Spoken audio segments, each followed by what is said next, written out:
उनकी प्रत्यक्ष महिमा हमने अपनी आंखों से देखी। तो पूज्य गुरुदेव की जो माता जी 3 वर्ष से अस्वस्थ थी और इतनी अधिक अस्वस्थ थी कि डॉक्टरों ने कई बार मना कर दिया माता जी को, नीचे कई बार लिटा दिया, गोदान करवा दिया कि अब जा रहे माता जी।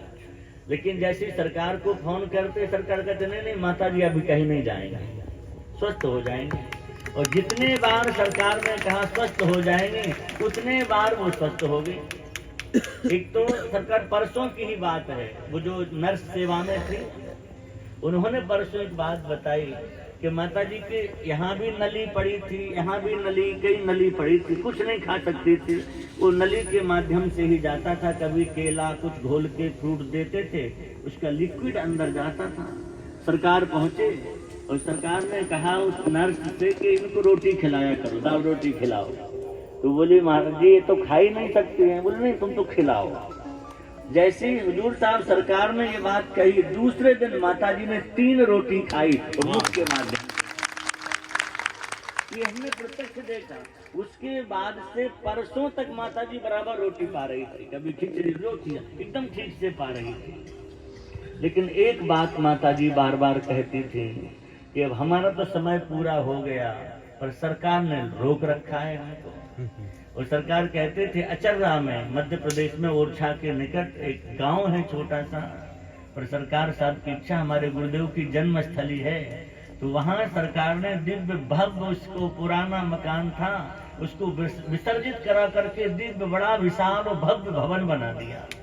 और सरकार का मन था माता जी पिताजी वहां चलेंगे, तो इसीलिए माता जी इतने दिन से रुकी हुई थी। लेकिन जो कल एकादशी थी, परसों के दिन, कल की परसों की घटना रात नहीं की, दिन में माता जी ने कहा लगभग 4 बजे जो सेवा में लोग थे कि आज देवोत्थापनी, देवता जागृत हो जाते हैं, तिथि बहुत अच्छी है और हमारा मन है कि आज हम चले जाएं। लेकिन उन्होंने फिर वही बात कहा कि सरकार रोक रखी, हम जाएं कैसे। सरकार एक प्रत्यक्ष घटना जो परसों घटी है 2 दिन पहले, माता जी ने कहा कि हमको वृंदावन की परिक्रमा कराओ। तो उन लोगों ने कहा कि आप चल सकती नहीं है, हम कभी व्हील चेयर से कराएंगे, स्वस्थ हो जाओ। माता जी नहीं, हमको वृंदावन ले चलो। वृंदावन में तटीय स्थान है, स्वामी हरिदास जी महाराज का नाम आप लोगों ने सुना होगा, जिन्होंने बांके बिहारी जी को प्रकट किया है, उनकी वो पावन तपस्थली रही तटीय स्थान, उनकी परंपरा का स्थान है। तो माता जी ने कहा कि वहां कलयुग का प्रवेश नहीं, वहां ले चलो हमको। पर वो नर्स ने मना कर दिया कि फिर ले चलेंगे। तो माता जी विश्राम कर गई और विश्राम करके जब जगी तो प्रसन्न हो रही थी, हंस रही थी। तो उसने कहा माता जी कैसे खुश हो रही हैं आप, कैसे प्रसन्न हो रही हैं। माता जी ने कहा कि हम वृंदावन की परिक्रमा भी कराए। तो उसने कहा कि हमें कैसे पता कि तुम कराई परिक्रमा, कौन ले गया तुमको। तो माता जी ने कहा हमको राधा रानी आई थी, वो संग लेके गई, उन्होंने परिक्रमा कराई वृंदावन। महाराज जी उस नर्स ने पहली बार ऐसा किया। बोले माता जी, महाराज जी की फोटो लगा रखी थी माता जी ने सामने, जहां लेटती थी बेड के सामने। कहा आपको इनकी सौगंध है, आप सच बताओ कि आप कैसे गए और क्या प्रमाण है इसका। तो माता जी इशारा कर रही थी, वो दवा लेती थी तो खुजली होती थी तो हाथ बांध दिए जाते जिससे खुजला कहीं घाव ना हो जाए। इशारा कर रही थी कि मेरे हाथ खोलो। उसने जब हाथ खोला, माता जी की मुट्ठी बंधी हुई थी और जैसे हाथ खोला तो उसमें से रज निकली वृंदावन की। बोले देखो तटीय स्थान की रज राधा रानी, कहीं नहीं जाती थी, बेड पे लेटी एकदम। फिर उन्होंने जब चरणों की सेवा की तो सरकार चरणों में से भी रज निकली, जैसे कोई पैदल चलता है खूब धूल रज निकली। उस नर्स बड़ी भाग्यशाली थी और बड़ी भक्त थी, उसने हाथों की और चरणों की दोनों रज निकाल करके माता जी की रखी डिबिया में, और कल परसों वो महाराज जी को दी, उसने दिखाई देखो ये रज निकली।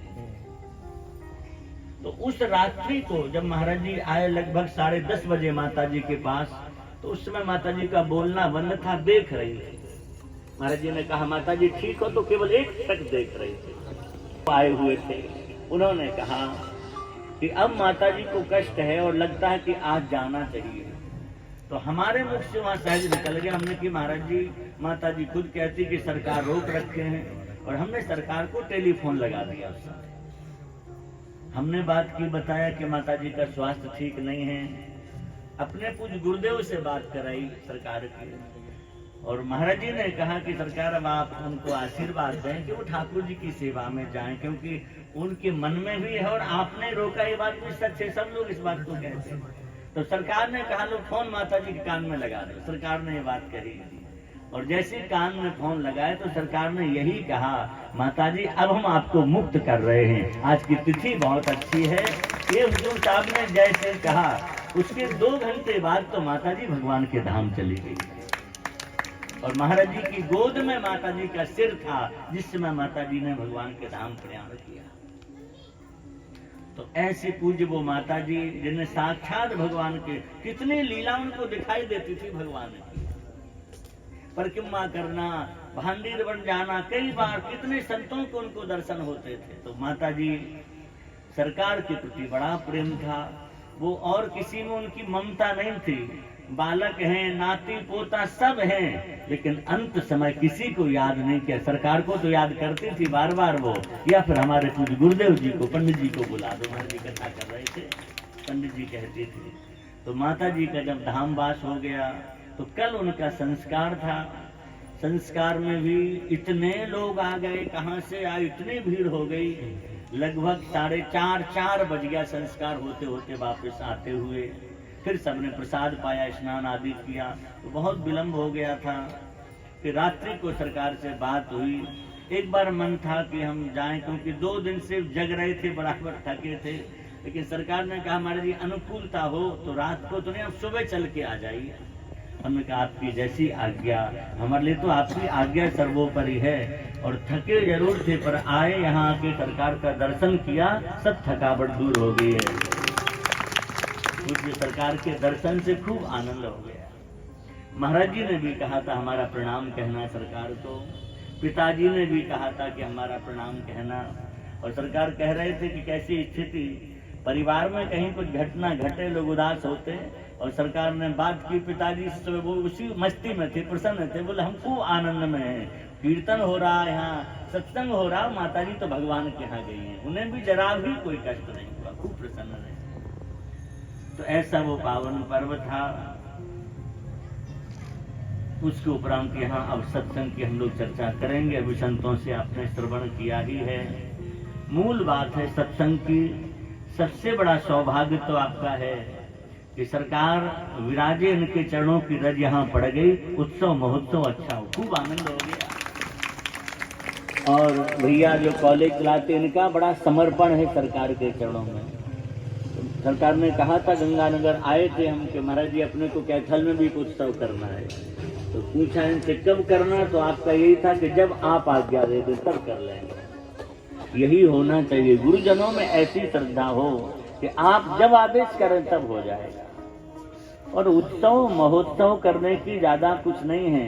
गुरुदेव पधारे, संत आ जाएं, बस उत्सव हो गया। ठाकुर जी तो अपने आप उस उत्सव में पधारते हैं, आ ही जाते हैं।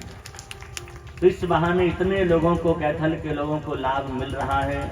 आप लोग खूब सौभाग्यशाली हैं।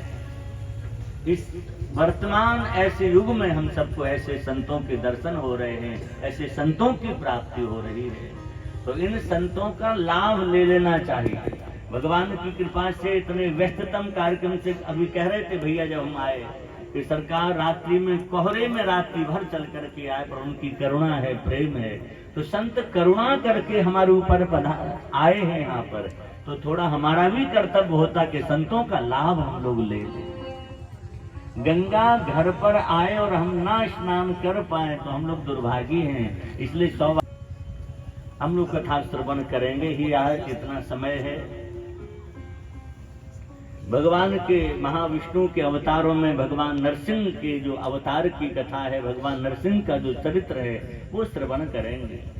इस सरकार का अनुग्रह है, इनकी प्रेरणा हुई मन में कि ये सुनना है। और कथाएं तो आप खूब सुनते, राम जी का चरित्र सुनते, श्री कृष्ण का सुनते हैं, और अवतारों को, लेकिन नरसिंह भगवान की कथा प्राय कम सुनने को मिलती है लोगों को।